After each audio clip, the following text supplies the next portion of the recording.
cuaca lagi nggak bagus, jadi harap anak-anak itu semua bisa jaga kesehatannya. Dan sekarang lagi panas, siang tiba-tiba hujan, dia lagi ikut sore panas lagi. Jadi jaga makanannya ya. Hari kalian juga mau ujian kan? Boleh jaga.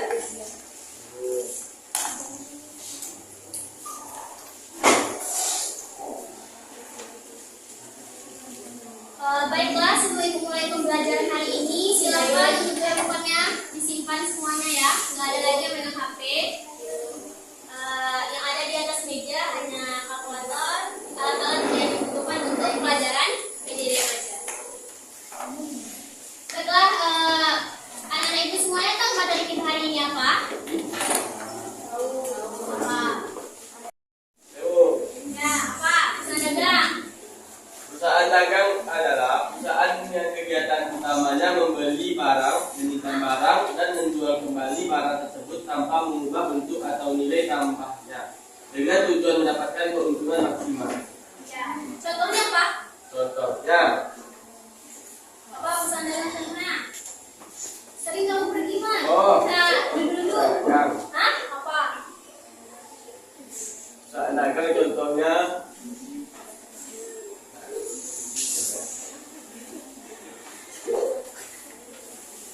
Apa perusahaan dagang? Contohnya? Indomaret. Iya, Indomaret. Ya, perusahaan contohnya ada supermarket, toko pakaian, kemudian ada distributor. Distributor apa? Ini dalam bentuk ya, Mbak. Nah, ini nih perbedaan perusahaan jasa dan dagang. Ada lagi, siapa lagi? Itu, Alif. Perbedaan perusahaan jasa dan dagang. Apa?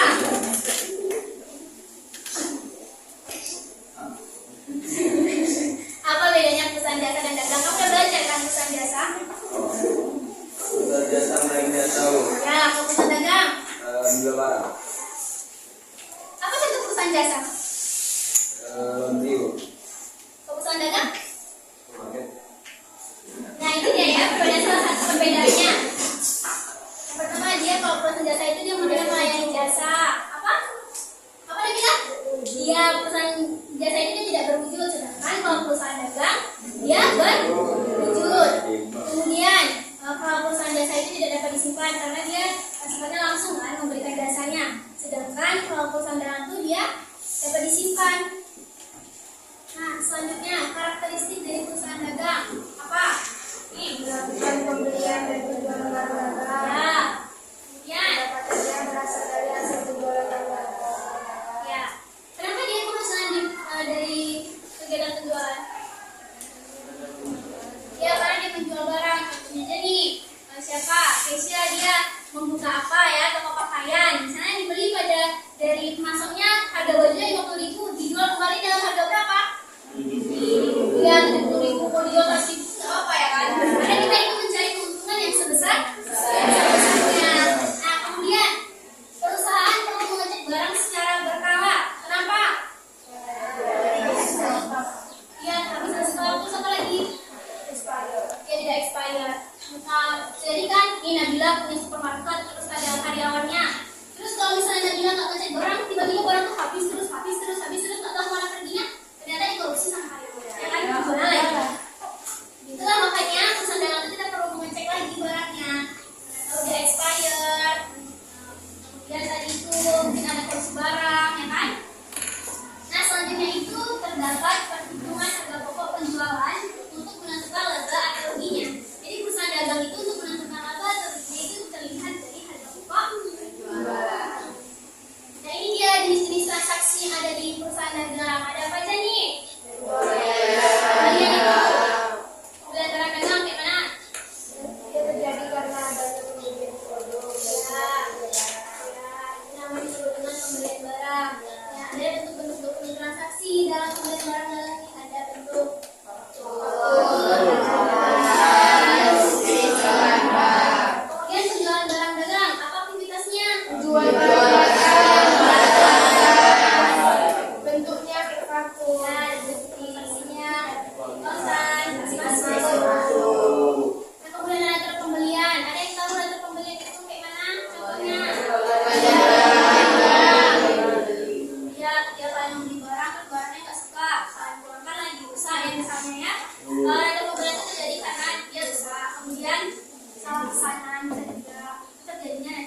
Kemudian dipulangkan kepada penjualnya. Kemudian ada lagi untuk penjualan. Nah, tadi kalau misalnya POP-nya dibalik nih, kalian yang jadi perusahaannya. Kemudian ada pembeli yang mengembalikan barang. Disebut dengan atur penjualan. Kemudian ada potongan penjualan. Kapan dapatnya potongan penjualan ini?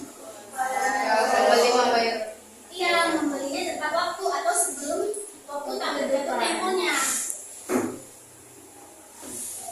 Ini sama juga ya dengan potongan pembelian. Nah, ini nih dokumen transaksinya, ada faktur. Ini ada faktur ya. Udah pernah lihat kan? Nah, ini ada bukti kas masuk. Kemudian ada bukti kas keluar. Terus ada nota kredit. Ada nota kontan. Kwitansi. Kredit cek. Bukti pembayaran. Nah, ini nih akun-akun yang ada pada perusahaan dagang yang tidak ada di perusahaan jasa. Contohnya akun apa aja nih? Kalau di jasa di perusahaan dagang. Nah, terus ada pembelian. Kalau di perusahaan jasa pembelian nggak? Ada. Terus ada rekening pembelian lagi. Di perusahaan jasa itu juga nggak ada ya kan? Nah, iya potongan juga nggak ada. Terus ada beban angkut, ada akun penjualan. Ada penjualan, kemudian potongan penjualan dan bulan angkut penjualan. Oke, jadi sekian materi yang Ibu bisa sampaikan. Kemudian Ibu akan memberikan tugas ya. Ini silakan dibagikan nih. Berarti ada berapa orang? Dua ya. Dua ya. Ada satu lagi siapa tuh?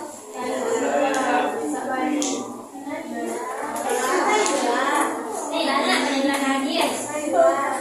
Sakit semua.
Terima kasih banyak ya.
Saya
Iya sih.